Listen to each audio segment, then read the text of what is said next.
I personally would say, found a lot of, wherever I went, I found a lot of people that they couldn't do enough for me. If I needed something, but depending on the individual, really, you know.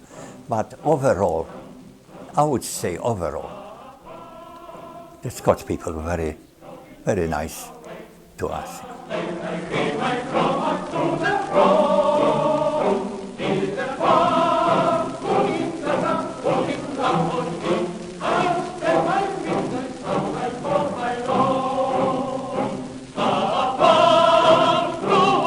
On the 19th of June 1940, General Sikorski flew to London to have a meeting with Winston Churchill.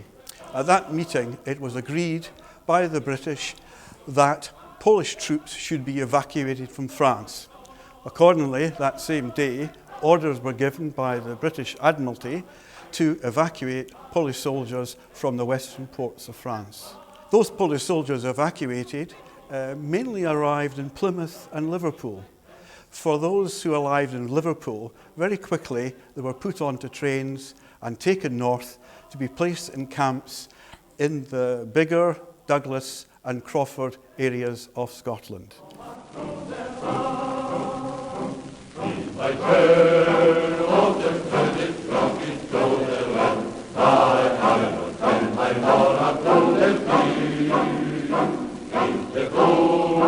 I went through various camps before we have arrived to Scotland, and the base that was assigned to our regiment, which was the 14th Lancers Regiment, but instead of horses, as you know, we had the tanks by then, you know, and we were stationed in Loder.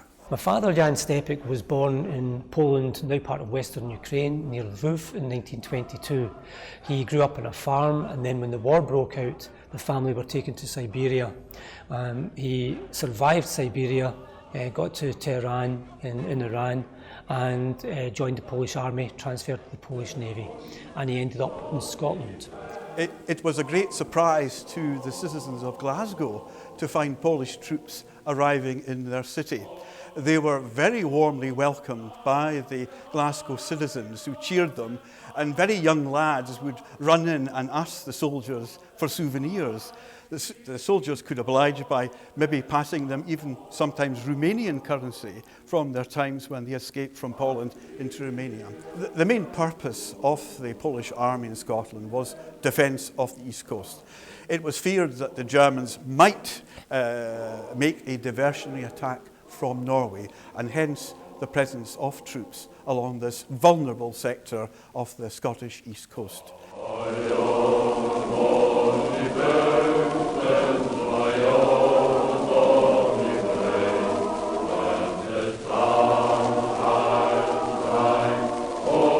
To designate that you were a Polish soldier, you wore a British Army uniform, but of course you could wear Polish insignia. And one of the requirements was that for Allied troops in this country, that they should wear a shoulder flash with Poland written on it. This was worn on both sides of the shoulder. This badge was much sought after, and indeed it might be the case sometimes that a British or other Allied soldier would try to get his hands on this shoulder patch, put it on and pretend to be Polish, that way having a better favour, if you like, from the women. Poles had a very much more politer attitude towards women. For example, they would always be, at the end of the dance, taken back to their seat. And of course, they enjoyed the way that the Polish soldier might greet his Scots friend by a kiss on their hand. This was quite a different behaviour from the local Scots laddies that they were used to. One of the difficult decisions that faced the Polish soldier after the war was what to do. Do I return or not? Or do I just wait and see what happens? My father had been one of the Polish Navy's first radar operators, so he knew electronics, and he thought that may be a career move.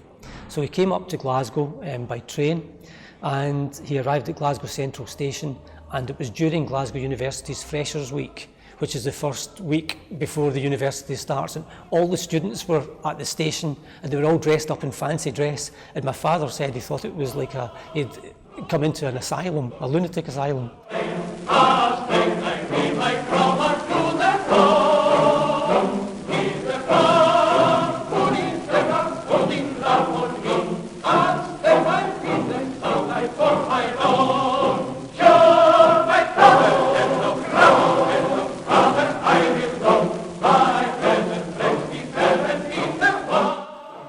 Zrobiliśmy swoje i każdy miał wybór, gdzie pójdzie. Każdy miał wybór.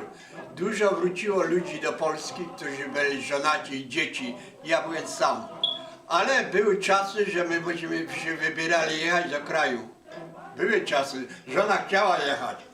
So I was sort of toying up staying here or going either to Australia or South Africa.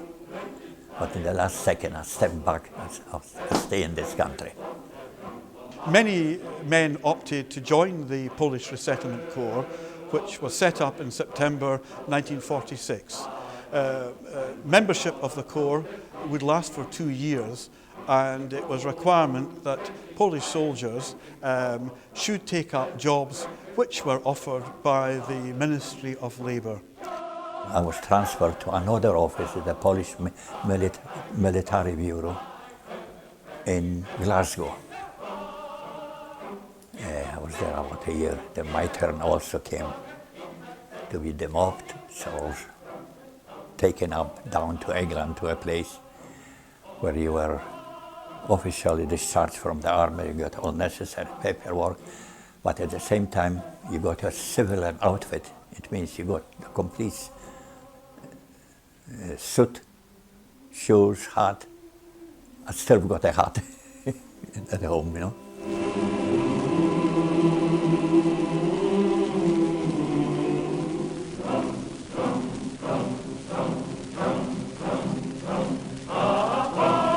General Matrek, who formerly commanded the 1st Polish Armour Division, was appointed 1st Polish Corps Commander in Scotland. After the end of the war, he found himself, along with other officers, in very difficult situation. The Polish government decided to make a number of Polish officers non-persons and took away their Polish citizenship. General Matrek, a professional soldier, had to find work in Scotland, and he chose the trade of a barman, working at the Lermonth Hotel in Edinburgh. There were, of course, issues in terms of employment at the end of the war, and a lot of the trade unions were saying send them back to Poland, especially because a lot of the trade unions were communist dominated and they couldn't see what was wrong in going back to Poland under Stalin. So obviously those of the Polish people who had been sent to Siberia had a different view of what going back to Poland under Stalin was. Many Scots gave out invitations for Polish soldiers to come and visit for tea, and indeed some even for a bath. But one lady reported that she had invited an officer and had said to her, I request the pleasure of your company. And so this lady looked forward to seeing this officer. Opening the door, she found about 60 or 70 men stood outside her house and wondered, but the officer said, well, you invited my company, and here we are. My wife keep an eye on me. If I said any word the wrong way, she corrected me immediately, you know. So I was able to speak quite fluently English very early after being demobbed, you know. And this is how I was able to get into that big store in Wiley-Lochhead, because otherwise, well, if I couldn't speak English, how do they expect me to serve the customers of theirs? And they were all well-off people at that time anyway. So the buyer actually suggested to me, Mr. Rutkowski, change your name, because what if you were going to find it as it was at that time. People were different then as far as the foreigners were concerned, you know. Now, visualize, he just said to me, your customer comes, you are serving them, and they cannot pronounce your name, because they did find it difficult then to pronounce Polish names, you know. So he said, for your own business, in order that you could get more customers, because on the number of customers you get it, you're getting on every sale an extra bonus. And that was of interest to me, you know. So he said, change your name to a short one. And then you'll find that you'll get more customers, because they will know you by name and they'll come to you. And I promptly changed the name from Rutkowski to Roots.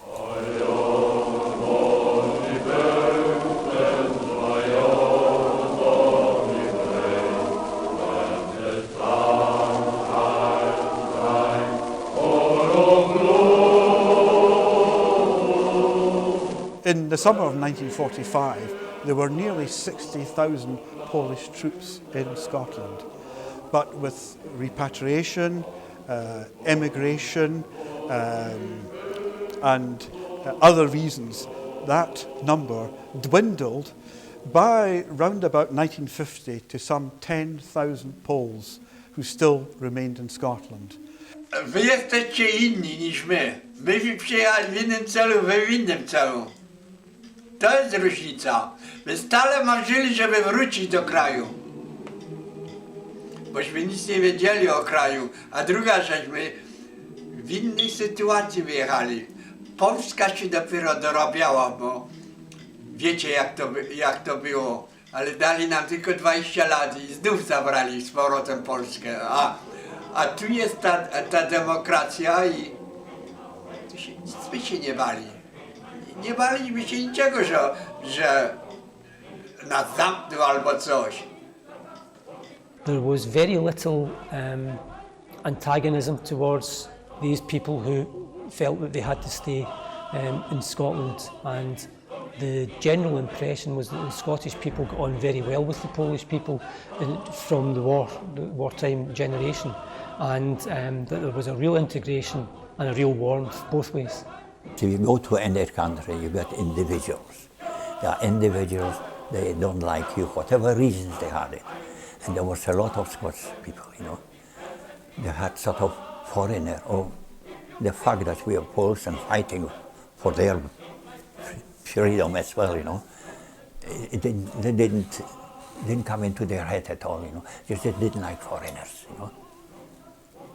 So some of them were sort of reluctant even to speak to you. But that, as the time was passing by, it was changing slowly, you know. Nowadays, if you're a foreigner, well, so what?